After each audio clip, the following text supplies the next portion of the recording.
Reach ഇല്ലാത്തതുകൊണ്ട് social മീഡിയയിൽ രണ്ടറ്റം കൂട്ടിമുട്ടിക്കാൻ നെട്ടോട്ട് ഓടുന്ന ചേച്ചിമാരുടെ ഏറ്റവും പുതിയ പ്രോജക്റ്റാണ് പ്ലക്ക് ടെംപ്റ്റേഷൻ വീഡിയോസ്. സംഭവം വളരെ സിമ്പിളാണ്. 100 രൂപ താഴെ ചിലവ് വരും. ഏതെങ്കിലും നല്ല തിരക്കുള്ള ബസ് നോക്കി കയറുക. ആണുങ്ങൾ നിൽക്കുകയോ ഇരിക്കുകയോ ചെയ്യുന്ന ഭാഗത്ത് പോയി മൊബൈൽ ഉയർത്തി പിടിക്കുക. വീഡിയോ റെക്കോർഡിംഗ് തുടങ്ങാം. കണ്ടു കഴിഞ്ഞാൽ സെൽഫി എടുക്കുവാനേ തോന്നും. ബാക്കിയൊക്കെ എഡിറ്റ് ചെയ്ത് കയറ്റും. ഈ കണ്ടൻറ്റ് വെച്ച് അപ്സ എന്ന് പറയുന്നൊരു പെൺകുട്ടി കുറച്ച് ആഴ്ചകൾക്ക് മുമ്പ് ഒരു വീഡിയോ ഇട്ടിരുന്നു. അത് പക്ഷേ ഇൻഫ്ലുവൻസേഴ്സും റിയാക്ടേഴ്സും എല്ലാം കൂടി ചേർന്ന് പൊളിച്ച് കൈ കൊടുത്ത് ആളെ നേരെ എയറിൽ വിട്ടു. ഹായ്, ഞാൻ അപ്സ കേരളി. ഇതേപോലൊരു ഫേക്ക് കണ്ടന്റ് ഇരയായ ദീപക് എന്ന യുവാവ് കഴിഞ്ഞ ദിവസം ആത്മഹത്യ ചെയ്ത വാർത്ത പുറത്തു വന്നപ്പോഴാണ് ഇവളുമാർ ഈ സമൂഹത്തിന് എത്ര വലിയൊരു ത്രെറ്റാണെന്ന് എനിക്ക് മനസ്സിലായത്. ഈ വിഷയത്തിൽ ഇന്ന് രാവിലെ മുതൽ കേരളത്തിലെ മുൻനിര കണ്ടന്റ് ക്രിയേറ്റേഴ്സ് എല്ലാം ഇട്ട വീഡിയോസ്, റിയാക്ഷൻ വീഡിയോസ് ഞാൻ കുത്തിയിരുന്ന് കണ്ടു.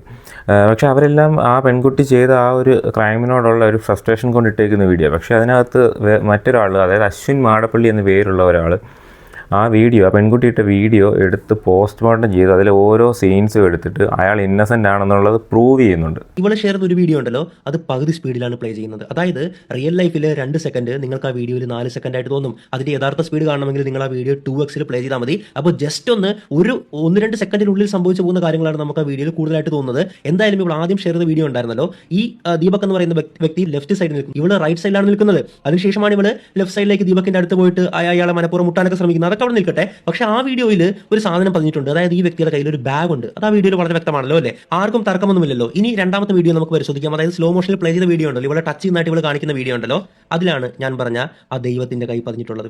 ഒന്നാമത്തത് ഇവള് റൈറ്റ് സൈഡിൽ നിന്ന് ഇവള് ലെഫ്റ്റ് സൈഡിലേക്ക് പോയിട്ട് അയാളുടെ പിന്നിൽ പോയി നിൽക്കുകയാണ്. അതെന്തായാലും നിൽക്കട്ടെ. ഞാൻ പറഞ്ഞ ദൈവത്തിന്റെ കൈ എവിടെയാണോ, അതായത് നിങ്ങൾ ആ വീഡിയോ കാണുമ്പോൾ പെട്ടെന്ന് ഇവളെ ടച്ച് ചെയ്യുന്നുണ്ടല്ലോ എന്ന് നിങ്ങൾക്കും തോന്നിയേക്കാം അല്ലേ? പക്ഷേ ആ വീഡിയോയുടെ അവസാനത്തെ സെക്കൻഡിൽ, അതിന്റെയും മില്ലി സെക്കൻഡുകളിൽ ഒരു വിഷ്വൽ നിങ്ങൾക്ക് കാണാൻ പറ്റും. അയാളുടെ ലെഫ്റ്റ് കൈ, ആ ലെഫ്റ്റ് കൈയും ഒരേപോലെ പൊങ്ങിയിരിക്കുന്നതായിട്ട് കാണാൻ പറ്റുമല്ലേ? മറ്റൊന്നുമായിരുന്നില്ല, അയാളെ ബാഗ് ലിഫ്റ്റ് ചെയ്തായിരുന്നു. ഞാൻ പറഞ്ഞു, ഈ പെണ്ണ് നേരത്തെ കാണിച്ച വീഡിയോ തന്നെ വളരെ വ്യക്തമാണ്. അയാളുടെ ഈ ബാഗ് ഉണ്ട്. ആ ബാഗ് ഒരു മനുഷ്യൻ എൻ്റെ മൈക്കിളുണ്ട് അല്ലെങ്കിൽ 2 വെച്ച് ഞാൻ കാണിച്ചാൽ ഇങ്ങനെ പിടിച്ചിട്ട് ഇങ്ങനെ നമ്മൾ ലിഫ്റ്റ് ചെയ്യില്ലേ? നിങ്ങൾ എന്താ ചെയ്യേണ്ടതെന്ന് പറഞ്ഞാൽ, നിങ്ങൾ ഒരു ബാഗ് എടുക്കുക, കുറച്ച് വെയിറ്റ് ഉള്ള ഒരു ബാഗോ വെയിറ്റ് ഇല്ലാത്തോ എന്ത് വേണമെങ്കിലും എടുക്കുക. അതിങ്ങനെ മുമ്പിൽ പിടിക്കുക, ഒന്ന് നിലത്തോട്ട് ആദ്യം പിടിക്കുക, എന്നിട്ട് കുറച്ച് ലിഫ്റ്റ് ചെയ്യുക. നിങ്ങളുടെ മുട്ട് പുറകോട്ട് പോയിരിക്കും. അത് ആ വീഡിയോയിൽ വളരെ വ്യക്തമാണ്. അവസാനത്തെ മില്ലി സെക്കൻഡിൽ ആ വ്യക്തിയുടെ കൈയായിട്ട് തന്നെ ആ കാര്യം പറഞ്ഞിട്ടുണ്ട്. അതാരും ചർച്ച ചെയ്യുന്നില്ല. ആ ബാഗ് ആ മനുഷ്യൻ ഉയർത്തിയതാണ്.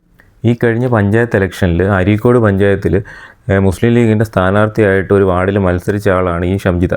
മാത്രമല്ല ആൾ ദുബായ് റെസിഡൻ്റാണ്.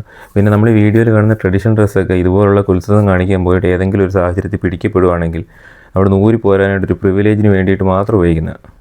ഇവളുടെ അക്കൗണ്ടിൽ ആദ്യം ഉണ്ടായിരുന്ന ഫോളോവേഴ്സ്, ഇപ്പോഴുള്ള ഫോളോവേഴ്സ്, ഈ പരനാറിക്ക് ഫോളോവേഴ്സിനെ കൂട്ടിക്കൊടുത്ത ഇവളുടെ ഫോളോവേഴ്സ് ആയിട്ടുള്ള എല്ലാ ശുനകപുത്രന്മാർക്കും എൻ്റെ നടുവിരൽ നമസ്കാരം. Kerala sir 100% literacy sir.